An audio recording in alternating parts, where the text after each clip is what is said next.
Berhati-hati menggarap lahan sendiri jika tidak ingin berurusan dengan hukum. Itulah yang dialami Abdul Fatah, warga desa Ayawan, Kecamatan Seruyan Tengah, Kabupaten Seruyan, Kalimantan Tengah, yang ditangkap petugas Satuan Polisi Kehutanan Reaksi Cepat (SPKRC) atau Balai Gakum Wilayah 1 Palangkaraya baru-baru tadi.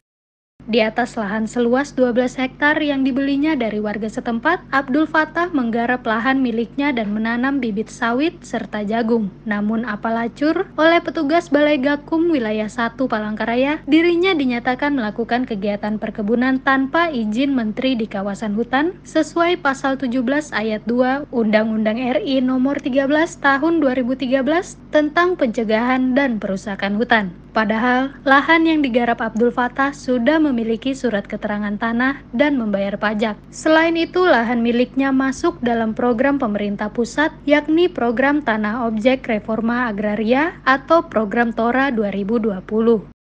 Penangkapan terhadap Abdul Fatah ini disayangkan warga dan kepala desa Ayawan lainnya, yang juga memiliki lahan di sekitar lokasi lahan milik Abdul Fatah. Sehubungan kasus ini, warga desa merasa cemas dan takut dikriminalisasi petugas Balai Gakum jika mereka menggarap lahannya sendiri.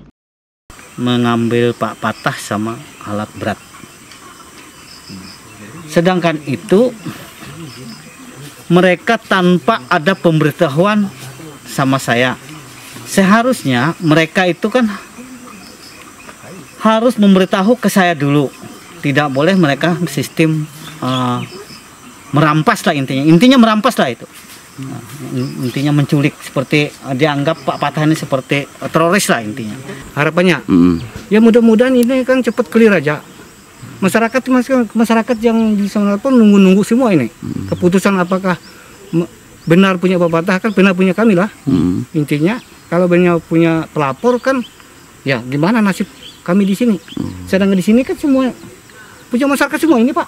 Wow, mungkin satu kampung ini. Ya makanya siap aja mereka itu, walaupun interogasi semua ini yang punya lahan ini nggak mau lah dikuasai oleh HTI misalnya.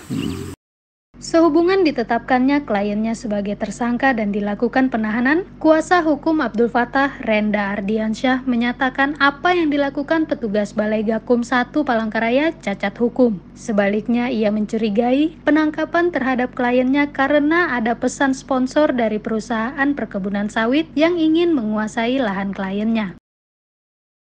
Jadi itu tidak ternyata ada laporan dari pihak perusahaan HTI. Perusahaan HTI di situ melaporkan terhadap klien kami melakukan perusakan hutan di lahan kawasan hutan menurut mereka. Jadi kami sangat curiga bahwasannya ini adalah titipan dari perusahaan besar yang ingin mengambil lahan-lahan masyarakat yang ada di sekitar situ. Lahan klien kami ini sudah masuk di dalam program TORA, di mana kami sudah mengecek ke Perkimtan dan ke Bupati juga bahwasannya itu sudah masuk di dalam program TORA. Dan seharusnya kalau sudah masuk program TORA, pihak dari balai ini tidak boleh melakukan penindakan terhadap lahan tersebut, karena sesuai dengan Perpres nomor 88 tahun 2017 di pasal 30 jelas instansi pemerintah tidak boleh melakukan penangkapan terhadap warga yang telah menduduki dalam kawasan hutan itu.